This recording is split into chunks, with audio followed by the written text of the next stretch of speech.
ঢাকায় সিনেমার ৯০ দশকের জনপ্রিয় ও দাপুটে নায়িকা শাবনূর ক্যারিয়ারে রেকর্ড পরিমাণ ব্যবসা সফল সিনেমা উপহার দিয়েছেন তিনি। কিন্তু এখন অভিনয়ে অনিয়মিত এই অভিনেত্রী এক যুগেরও বেশি সময় ধরে অস্ট্রেলিয়ায় স্থায়ীভাবে বসবাস করছেন।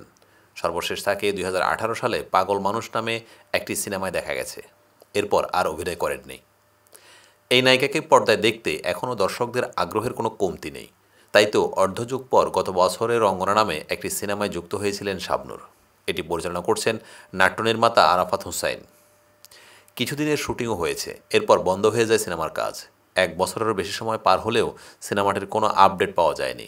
মাঝে চাউর হয়েছিল সিনেমাটি আর করছেন না শাবনূর। কিন্তু এমন খবরে বেশ বিব্রত হয়ে শাবনূর তার দর্শকদের উদ্দেশ্যে জানান, সিনেমার বিষয়ে তার দেওয়া কোনো বক্তব্য না শুনে কেউ যেন বিশ্বাস না করেন।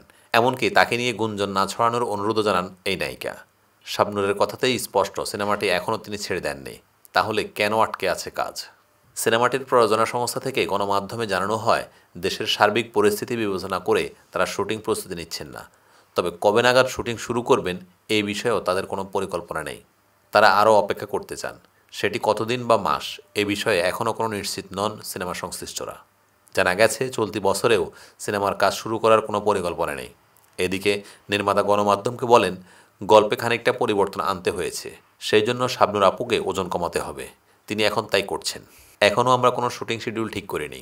এই সিনেমা দিয়ে দীর্ঘদিন পর পর্দায় ফেরার প্রস্তুতি নিলেও শাবনূরকে নিয়ে কিন্তু সমালোচনাও হয়েছে অনেক।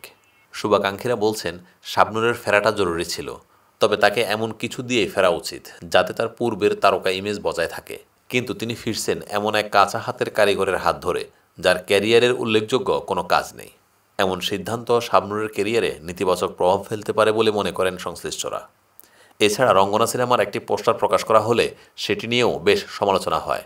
এইদিকে এই সিনেমা ছাড়াও শাবনূর একই নির্মাতার এখনও ভালোবাসি নামে আরও একটি সিনেমায় যুক্ত হয়েছিলেন। সেটিরও কোনো আপডেট নেই। প্রথম সিনেমায় যেখানে শেষ করতে পারছেন না নির্মাতা, সেখানে দ্বিতীয় সিনেমার ভবিষ্যৎ কতটা উজ্জ্বল, এমন প্রশ্নের উত্তর খোঁজাটাই বৃথা। এ প্রসঙ্গে শাবনূর বলেন, সময় হলেই দেশে ফিরব এবং সিনেমার শুটিংয়ে অংশ নেব। এখানে আমার ব্যক্তিগত কিছু কাজ নিয়ে ব্যস্ত আছি।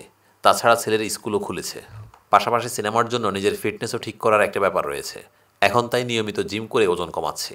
সর্বশেষ দেশে থাকার সময় নির্মাতা চয়নিকা চৌধুরীর পরিচালনায় মাহফুজের বিপরীতে মাতাল হাওয়া নামে একটি সিনেমাতেও শাবনূরের অভিনয়ের কথা শোনা গিয়েছিল।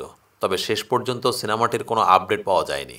এদিকে শাবনূরের ফেরার অপেক্ষায় এখনও অধীর আগ্রহে তার ভক্ত দর্শক। আদৌ কি শাবনূর ফিরবেন? ফিরলেও সে অপেক্ষার ব্যাপ্তিকাল কত? কিন্তু শাবনূরের দেশে ফিরে আবারও সিনেমায় যুক্ত হওয়ার ব্যাপারে এখনও ধোঁয়াশা কাটছে না বলে জানান সিনেমা সংশ্লিষ্টরা।